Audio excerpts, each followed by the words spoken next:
Femi and Ada were a young couple navigating the rough terrain of life together. Femi had been unemployed for years, a burden that weighed heavily on their small family.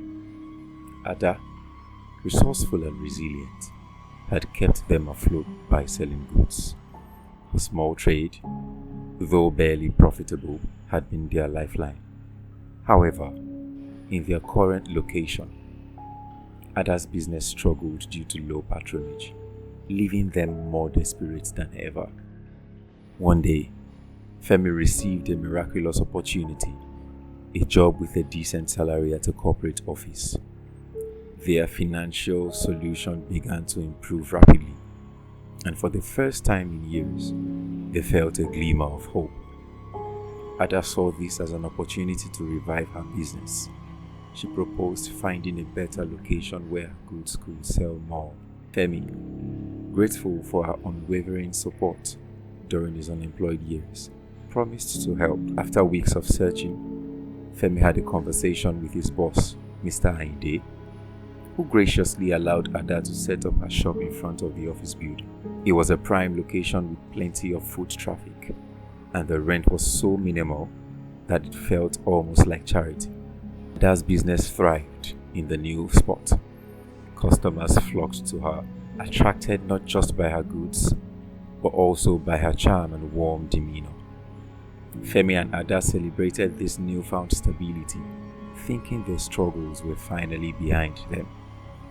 Unknown to Ada, Mr. Ainde had developed a predatory interest in her.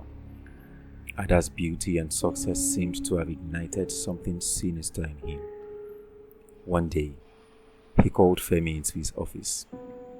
"I've been good to you and your wife," Mr. Ainde began with a sly smile. "But now, I need something in return." Femi's heart sank. "What do you mean, sir?" Mr. Ainde leaned forward, his voice low and menacing. "I want your wife. Let me sleep with her, and I'll let you keep your job. Refuse, and you're fired." Femi was stunned. He left the office in a daze, unable to fathom what he had just heard. He didn't tell Ada immediately, hoping the problem would resolve itself. But Mr. Ainde wasn't one to back down. He began making life unbearable for Femi at work, piling on unrealistic expectations and threatening him with dismissal at every turn. At home, Ada noticed her husband's distress. She pressed him to share his troubles, but Femi resisted, ashamed to admit the truth. When she persisted, he finally broke down and told her. Ada was horrified. How could he say such a thing? And how could you even consider this? "I have no choice," Femi snapped. "Do you want me to lose my job? Do you want us to go back to suffering?" Ada refused outright. "I would rather move my shop back home than allow such evil to happen," she said. She followed through, relocating her business to their house. But Mr. Ainde's threats didn't stop. He doubled down on Femi, making his life at work unbearable. Over time, Femi's frustration boiled over into hostility towards Ada. He began neglecting her and their child, lashing out over minor issues. Ada did her best to hold the family together, using her modest earnings to care for herself and the child. But Femi's cruelty became unbearable. One evening, after yet another argument, Femi made an unthinkable request. "Just do it, Ada. Let him have you. It's the only way to save this family." Ada was devastated. She couldn't believe her husband would ask such a thing of her. For weeks, she resisted, but the pressure from Femi and the toll his neglect was taking on their child wore her down. She finally agreed, though her heart broke into pieces.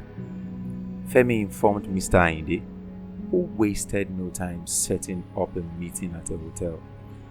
He gave Femi explicit instructions, including Ada's number and the location. On the appointed day, Ada went to the hotel, her dignity shattered. The encounter left Ada feeling hollow, but she hoped it would at least restore peace in her home. Instead, it had the opposite effect. Femi became consumed with jealousy and disgust. Though he had orchestrated the event, he couldn't bear the thought of another man touching his wife. "You're no longer the woman I married," he spat one day. "You've disgraced me." Ada tried to remind him that it had been his idea, but Femi refused to listen. He began spreading rumors, telling anyone who would listen that Ada had willingly slept with his boss. The community turned on her, mocking and shaming her wherever she went. As Femi's anger and resentment grew, he became more distant. Eventually, he abandoned Ada entirely, marrying another woman and leaving Ada to fend for herself and their child.